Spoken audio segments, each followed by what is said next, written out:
Welcome to Assembly Calendar. I'm Ted Flint. With us today, Assemblyman Steve McLaughlin, who serves the 108th Assembly District, which includes parts of 4 counties: Rensselaer, Albany, Columbia, and Greene. Assemblyman McLaughlin, nice to see you. Thank you, Ted. Good to be here. By the time this program airs, it'll be the middle of March, and we are right in the middle of budget season, 2 weeks away from the April 1st budget deadline. And I hear tell that conference committees will begin soon, and that hasn't happened in 3 years here. Yeah, although the law says that they're supposed to happen That's every right. year. It hasn't happened for 3, so that was a big bone of contention for me last year as a candidate, that the budget committee, the conference committees hadn't been meeting. It really violates a law that the legislature passed, so they violated their own law. Yeah. So good to see that we're going to have the conference committees again starting up next week, so it's getting very interesting around here. For those who are maybe not familiar with conference committees and what they do, I mean, that kind of opens up the process, makes it more transparent. Yeah, and it gives absolutely. rank and file members more input too. Absolutely, and that's the key for us, especially right now, because there's it's a different budget season than we've seen in the past. Certainly the first time for me that I'm seeing it at all, but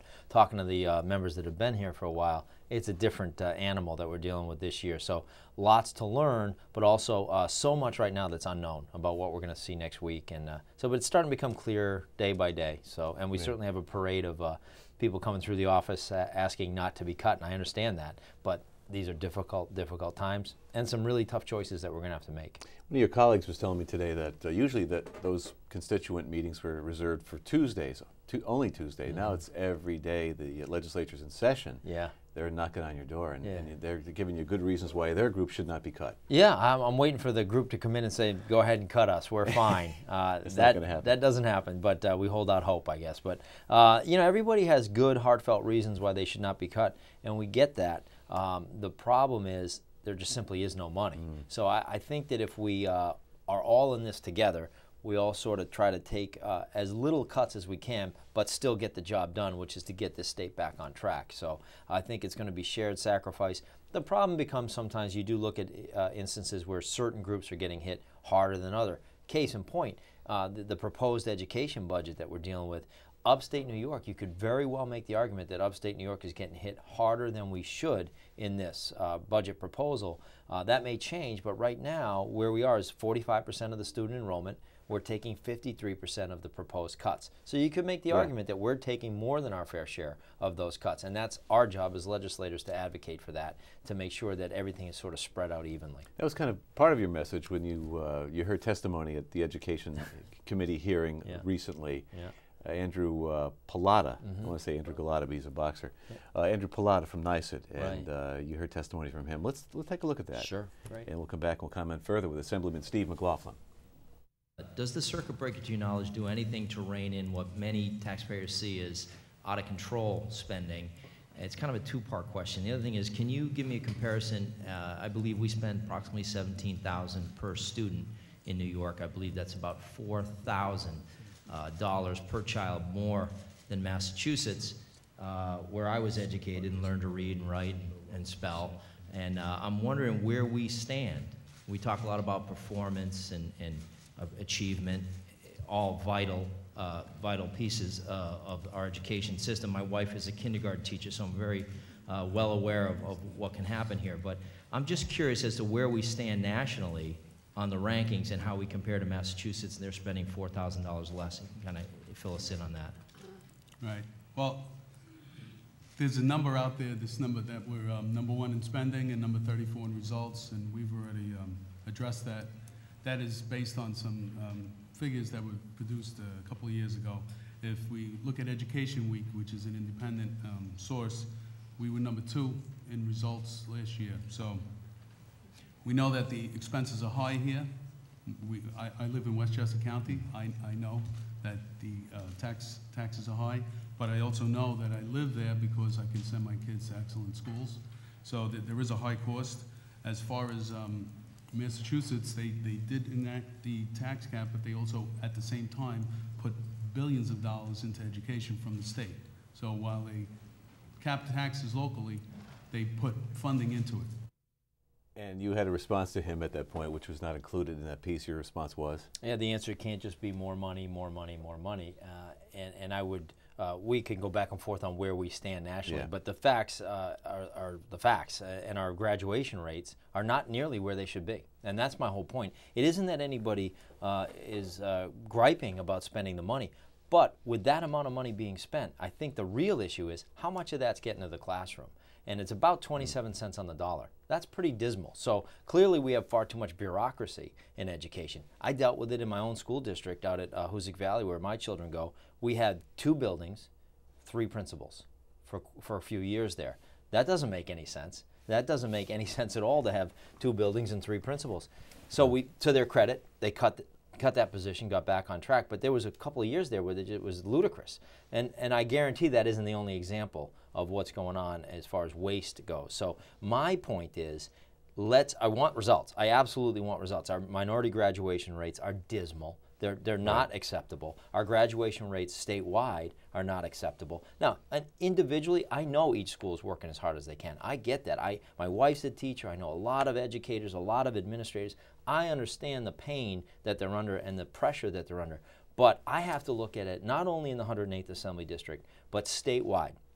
And the fact of the matter is, when I see graduation rates where they are, based on where they should be nationally, we're not performing, I don't think, the way we should be. I want more money into the classroom, not into the bureaucracy. So imagine if we could we're at 27 cents on the dollar. Imagine if we got that to 30 or 40 or 50 cents on the dollar going into the kids, into their classrooms. I guarantee we'd see results. The other thing is, I really think we need to get out of the way and let the teachers teach. They know how to teach these kids. We need to get out of the way and let them do that. So NICE is not completely at fault. The legislature is not completely. There's a lot of blame to go around here. I'm not anti-education. I just demand results for the money that we're spending.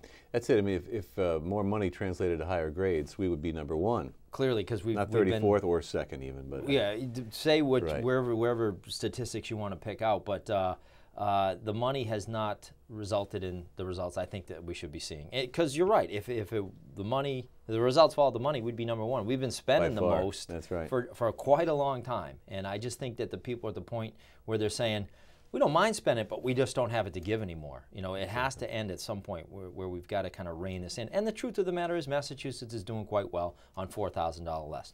Mr. Pallada's right, they did increase state aid, but it's still $4,000 less per student that's being spent, and the results are fine. They're outperforming us in far too many areas. So that's my point. And they enacted a tax cap as well, didn't they? Is it 4% out there? It's 2.5%, I think, in Massachusetts. And they can override it, as we can here. If this gets enacted, you're going to be able to override it individually, you know, in the community. So, but Massachusetts has dealt with it. Their schools are performing okay. It's not perfect. There's no perfect panacea here. But we have to start somewhere. We have to start somewhere. And I think the tax cap is the first step to getting the state back on track. Okay, you met recently with, you had a town hall meeting. Yeah, that was great. With Congressman Gibson. Yep. And that was this week. It was Monday night after the storm, yeah. Yeah, and have another one planned for Chatham on the 23rd? 23rd. It's going to be hopefully very well attended. Hopefully everybody comes out to see us down there. The Congressman and I had a great time. We spoke for a few minutes each. Congressman gave us an update on what he's got going on in Washington for the first 60 days. He just came back from Iraq and Afghanistan visiting our troops, gave us an update on that, and then I was able to give an update on Albany about what is going on and what is not going on in Albany. And then we just threw it open to the audience and let them have their say. And there was about 40 people showed up, and I'm glad it wasn't a breakfast meeting because the weather was pretty rough that morning, but 40 people showed up and had great questions for us. So we just went back and forth and really had a great time. Stood there for 2 hours answering questions. Fantastic. We had a great time. It was a rough day. You get mostly ice or snow? We got a nice mix. Yeah. What's the chief concern or chief concerns of the people with whom you spoke? Yeah, certainly the budget. I mean, you hear a lot about that, but also the budget, and then you get into the context of taxes, you know. And we had a gentleman there from Averill Park School District, you know, very well thought out, saying that we were underfunded, and I respectfully disagreed. I said, it's not that we're underfunded, it's the money isn't getting to the classrooms, as I stated earlier. But then you have a gentleman behind him that owns a business saying, my taxes have gone up 55% in 5 years.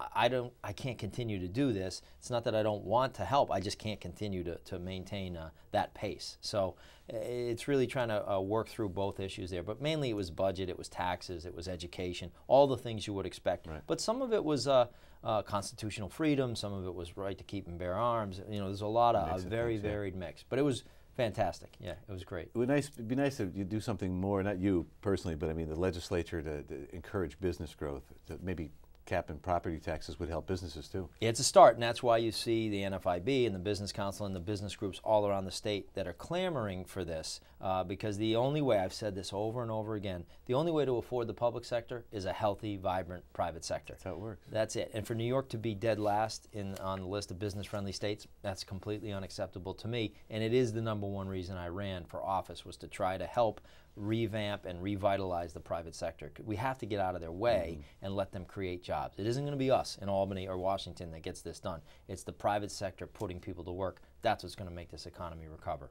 A small victory concerning a small business, a liquor store in your district. Tell us about that. Yeah, it was great. We got a phone call from a liquor store in my district, and they were facing some problems. They were literally going to have to close their doors within about 5 days of the time we got the phone call. The owner of the liquor store had passed away a couple of years ago. The children called the liquor authority, and their advice was, you have to keep operating or else you're going to lose your license. So they're in the midst of their grief and everything else. This was 2 or 3 days after the gentleman had passed, so they continued to operate the store, and thinking that they were okay. Well, when it came time to renew the license, the deceased gentleman was on the license, so they couldn't renew. So what we did is, and to the liquor authority's credit, we got on the phone with them. We called New York City. They responded immediately, helped us out, helped the person out, their family out, and as a result, that store remained open, providing a service to the community, but also providing those jobs and an income to that family that owns that liquor store. So that's a great victory for us. You know, it's not a gigantic thing district-wide or statewide, but you know what? To those people, it meant the world, because they were going to have to close their doors. So we were very happy to help. And thank you to the liquor authority for jumping in and really helping us. And it's surprising they did so well and so quickly without incident. They did great. I can't say enough good things. They did great. Their counsel was fantastic in New York City. No roadblocks. They told us exactly what needed to be done, and then the people went out and took care of it, and it's a success. So that's gives you a wonderful feeling as a legislator, because at the end of the day, that's what it's all about. It's helping the people in your district. A couple minutes left. We have just enough time for you to introduce some 4-H'ers on the floor. Oh, great, great. 4-H days. Let's we'll take a look at it. And Okay. We'll come back to wrap it up with Assemblyman Steve McLaughlin. Terrific. Mr. Speaker, I'd like to take a moment just to introduce a couple of students that are here today for the 76th Annual New York State 4-H Capital Days. We have with us Katie McIntyre. Katie will be attending SUNY Morrisville in the fall, majoring in equine rehabilitation, and she's a senior at Averill Park High School here in the Capital District. And also Jana Berard, who's going to be attending SUNY Buffalo, majoring in dietetics, and she's also a senior at Averill Park High School, and they're accompanied by their mom, Jean. I just wanted to welcome them to the chamber and ask that you extend the cordialities of the House. Gladly, Mr. McLaughlin. On behalf of the Speaker, on behalf of Mr. McLaughlin and all my colleagues, thank you for being here with us today. Enjoy the time that you're here with us. I know you also have a long trip back. Come back real soon. Thank you for being with us.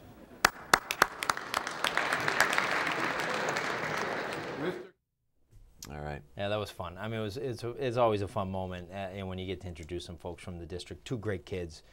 We had breakfast in the morning. There's a whole group of 4-H'ers down there from all over the state.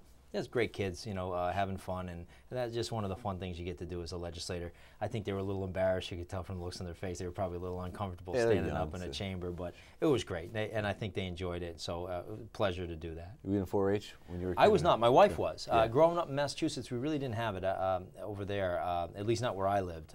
But my wife was in 4-H in Scottico. Yeah, me too, yeah. Oh, because that's Scottico. Yep, absolutely. All right, that's going to do it. If you have any questions for Assemblyman McLaughlin, you can call him at his district office, and that number is 47905.